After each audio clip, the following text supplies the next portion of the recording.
Hey everybody, welcome to the channel. I'm Britt, creator of the Style Shaker. I'm going to talk to you today about my favorites and my flops from the last 30 days. I'm actually going to condense it down to 8, possibly 9 by the end of this. TBD on that. Links to the full in-depth reviews are going to be back on the website. I've gone through a lot of scorecards recently. There were some really good winners and a couple of so-so flops. There weren't any devastating flops, but without further ado, if you like these kind of videos, hit the like button, show some love, it helps support the channel. The first product that I want to talk about, Waterless Shampoo. I tried the Everist shampoo and conditioner. The brand sent these to me. I was under no obligation to review them. You know the deal. This is not sponsored in any way. You're getting my honest opinion on everything that I talk about here. The Everest shampoo and conditioner, I was very skeptical, but I was pleasantly surprised. It is not a favorite yet. That still goes to evolve. You can get a link to my favorites page. Out of the thousands that I tried, these are my short list of favorites right now. It is going to be updated very soon, but you can see more back on the website. Still, these performed pretty well for my hair. There is information back on the site about my type of hair, the type of water. There are a lot of variables with hair care, and I am struggling to find something that is really going to be my holy grail outside of the Evolve products. I would prefer something that is in a reusable, refillable situation type of container, but I haven't found it yet. I certainly haven't found it with shampoo and conditioner bars. I tried these out. The shampoo was not stripping on my hair. Post-rinse, you can immediately feel either that squeakiness or sometimes I'll just go like this with my hand through my hair. And that alone will tell me if it catches, if it is really hard to run through my hair. It shouldn't be, in my opinion. Usually that means it stripped my hair. This didn't do that. I feel like it cleaned it, but it didn't strip it. It was a pain in the butt to get out of the tube. The conditioner, however, was my favorite. I really like their deep conditioner. Am I seeing remarkable hair results yet? No. I'm trying so many different things on the hair front. You're gonna probably see the results in videos. Like sometimes my hair is just gonna look sad and sometimes it's gonna look okay. And right now I would say it's okay. It's not the happiest it's ever been, but I'm trying a bunch of new things. That's Everest. I think it's worth looking at, honestly. I'm not mad at it. The next is from a smaller female-founded brand, which I love to try and discover and share with you. They also sent me this product, and again, under no obligation to review. It's the Soche, I don't know, I need to ask them, Ceramide Refillable Lip Silks. And the reason I was so excited to try these is because of the word refillable. I don't think that is the end-all be-all, but I think it's a step in the right direction.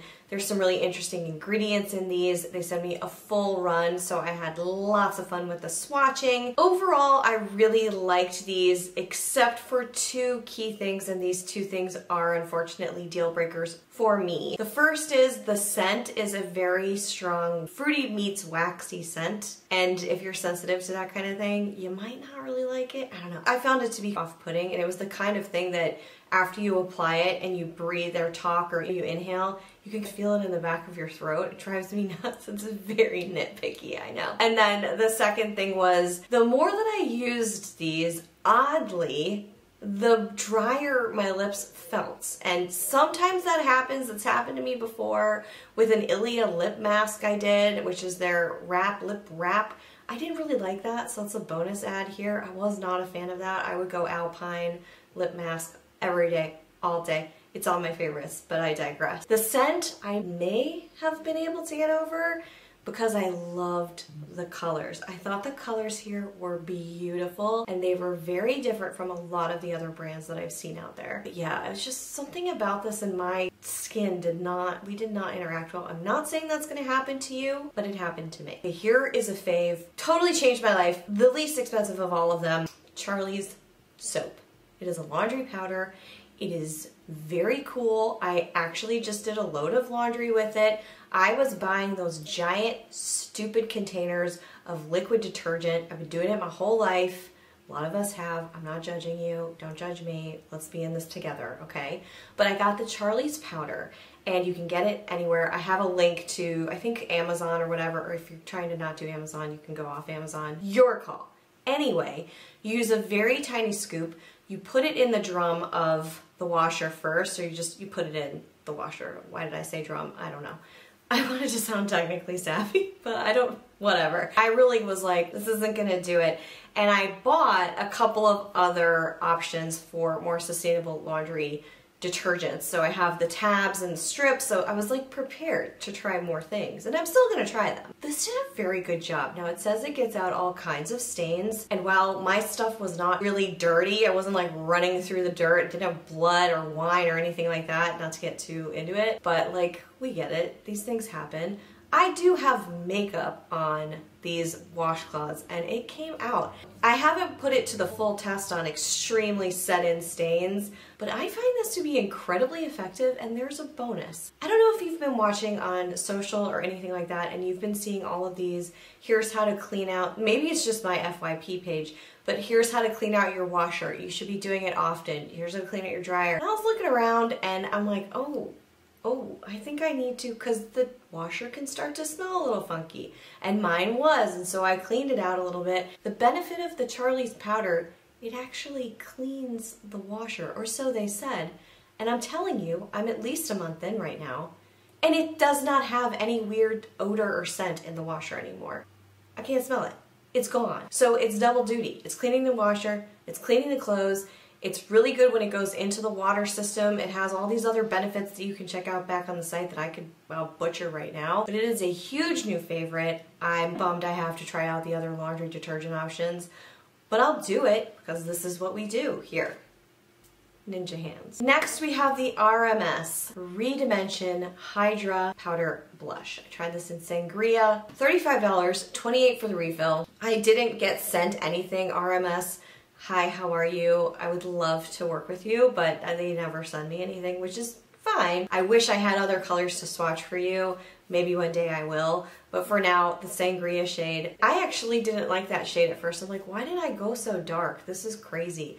But I played more and more with it. It builds up nicely. There's this shimmer to it. I'm going to touch on that in a second. But the pigment is beautiful.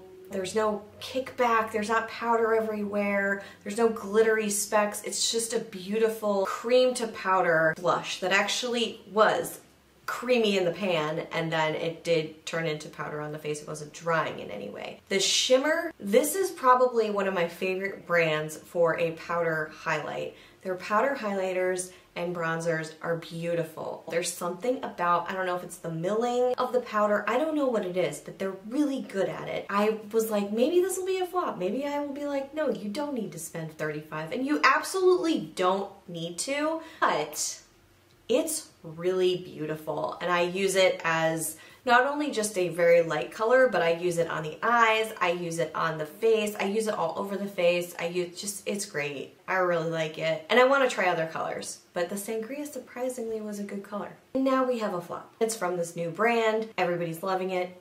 Everyone's talking about it. It's a thing. It's called Gen C, and I really like what they're doing in this space. I'm excited to have them here. I've liked a couple of other products from them. Their mascara. Mascaras are tough. You and I have said this before. I've seen it in the comments. You all know, like, it's tough. And I also want to make a little note here about the Ilia mascara.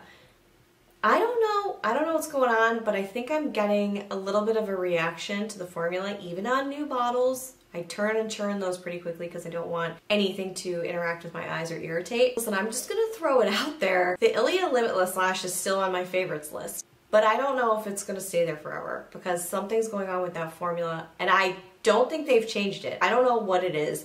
It's just starting to make me have a bit of a reaction, I've noticed. So I'm gonna keep an eye on that, no pun intended.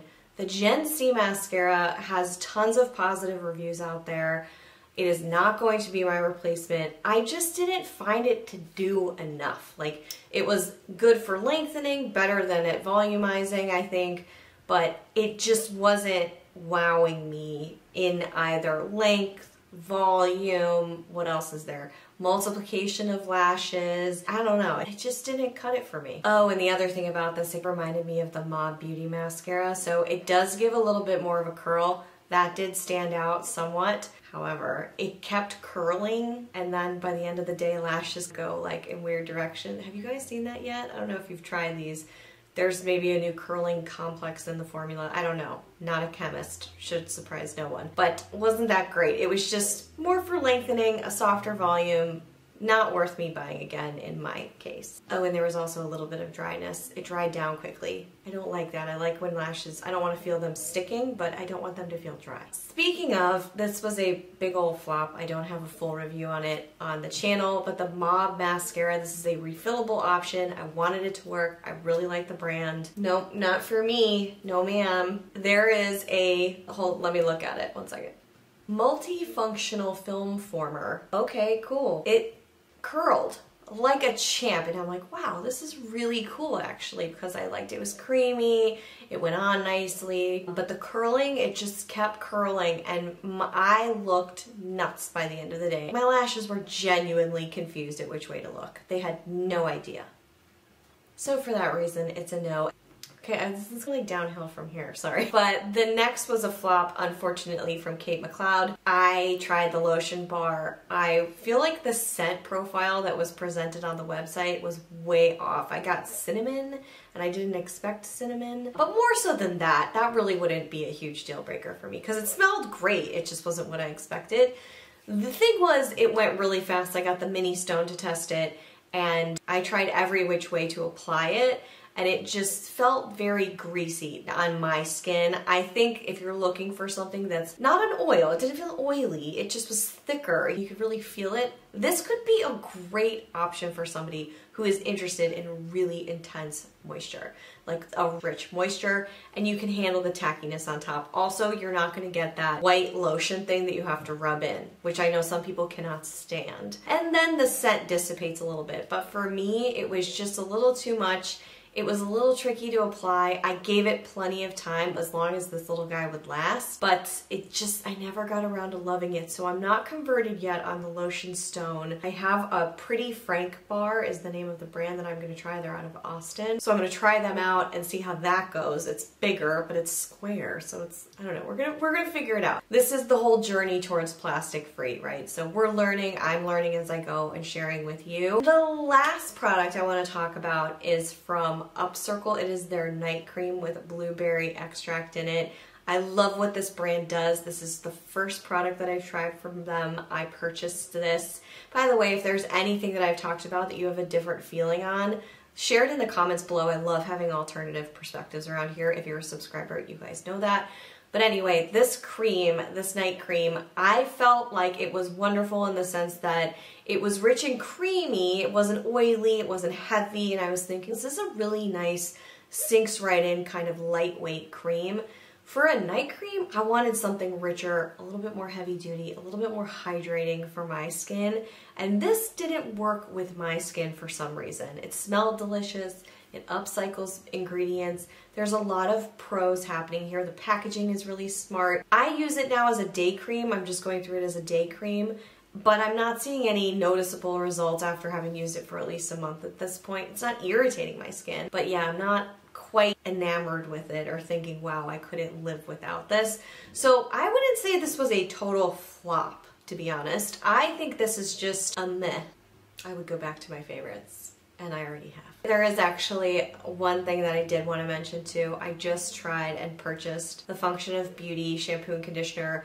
A lot of people have asked about it. I know it has perfume, fragrance in there, so you guys know it's going to be a deal breaker. I did the Target version. They do have a fragrance-free version if you go through their website, but the Target one. So I just tried it. And while I am not mad at the shampoo and conditioner that I'm trying, oh my God, the scent, I almost couldn't keep using it. I think because it's almost like if you haven't had a real Coke in a long time, Coca-Cola, and you have it and you've been not eating a lot of sugar, it feels sickeningly sweet, you know what I mean? But if you've been drinking it, you're like, oh, let's Coke. The scent is supposed to be a peach. I got a headache washing my hair. So I don't know if that test is going to continue because it was rough. I used very little after I realized it was incredibly strongly scented. So there's that, and I just wanted to mention it. But if you want to see any of the best and worst or my faves and flops from other categories that I've tried, check out this video and soak in those honest reviews as you figure out